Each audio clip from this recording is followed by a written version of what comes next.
Hello, ഇന്ന് സദ്യയിലെ സ്പെഷ്യലായിട്ടുള്ള അവിയൽ തയ്യാറാക്കിയെടുക്കാം. അതിനു വേണ്ടി ഞാനിവിടെ എടുത്ത പച്ചക്കറികൾ കുമ്പളങ്ങ എടുത്ത് വെച്ചിട്ടുണ്ട്, കിഴങ്ങ്, ക്യാരറ്റ്, പച്ചക്കായ, മുരിങ്ങയ്ക്ക്, കറിവേപ്പില, 2 പച്ചമുളക് എടുത്ത് വെച്ചിട്ടുണ്ട്. ഇനി ഇത് നമുക്ക് എങ്ങനെ കുക്ക് ചെയ്യാൻ നോക്കാം. കുക്ക് ചെയ്യാൻ ഞാൻ ഇവിടെ ഒരു മൺചട്ടി അടുപ്പത്ത് വെച്ചിട്ടുണ്ട്. അതിലേക്ക് 2 ടേബിൾ സ്പൂൺ വെളിച്ചെണ്ണ ഒഴിച്ചു കൊടുക്കാം. നേരത്തെ കട്ട് ചെയ്ത് വെച്ച എല്ലാ പച്ചക്കറികളും ഇതിലേക്ക് ഇട്ട് കൊടുക്കാം.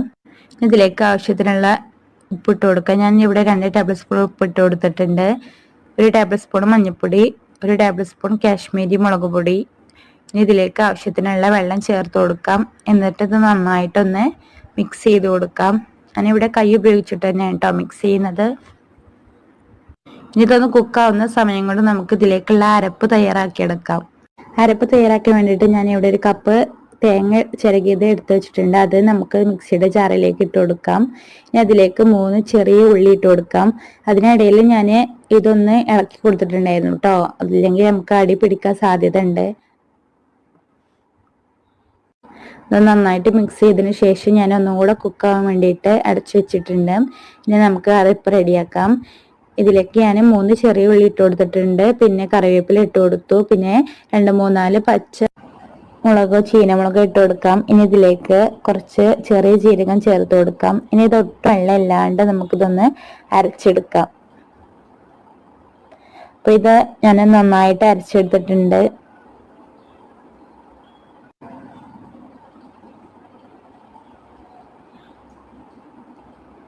ഇനി നമ്മുടെ പച്ചക്കറികള് കുക്കായിട്ടുണ്ടെന്ന് നോക്കാം കേട്ടോ. എന്നിട്ട് കുക്കായതിനു ശേഷം നമുക്ക് ഇതിലേക്ക് അരപ്പ് ഒഴിച്ചു കൊടുക്കാം.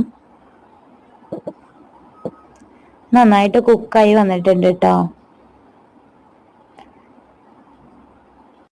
ഈ അരപ്പ് നമുക്ക് ഇതിലേക്ക് ചേർത്ത് കൊടുക്കാം.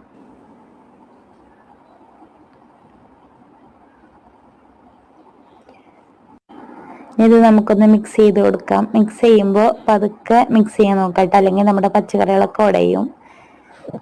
പിന്നെ ഞാൻ ഇവിടെ ഒന്ന് ഒക്കെ മിക്സ് ചെയ്ത് കൊടുത്തിട്ടുണ്ട്. ഇനി അതിലേക്ക് ചേർക്കാൻ പോകുന്നത് തൈരാണ് കേട്ടോ. നമ്മുടെ ഈ തൈര് ചേർത്ത് കൊടുക്കുമ്പോഴാണ് നമ്മുടെ ഈ അവിയലിന് പ്രത്യേക ഒരു ടേസ്റ്റ് ഉണ്ടാകുന്നത്. അപ്പൊ നമുക്കതിലേക്ക് ആവശ്യത്തിനുള്ള തൈര് ചേർത്ത് കൊടുക്കാം. ഇതൊന്ന് ഒന്നും കൂടെ മിക്സ് ചെയ്ത് കൊടുക്കാം. ഫ്ലെയിം ഓഫ് ചെയ്തിട്ട് നമ്മുടെ തൈര് ചേർത്ത് കൊടുത്താൽ മതി കേട്ടോ, അല്ലെങ്കിൽ നമ്മുടെ അവിയൽ ഒരു വെള്ളം പോലെയാവും. അപ്പൊ നമ്മുടെ ടേസ്റ്റി ആയിട്ടുള്ള അവിയൽ ഇവിടെ റെഡി ആയിട്ടുണ്ട്. എല്ലാവരും തീർച്ചയായും ട്രൈ ചെയ്ത് നോക്കണം. അഭിപ്രായം കമന്റിലൂടെ. അപ്പോൾ ഇന്നത്തെ വീഡിയോ അത്രയേ ഉള്ളൂ. ഇഷ്ടപ്പെട്ടാൽ ലൈക്ക് ചെയ്യുക.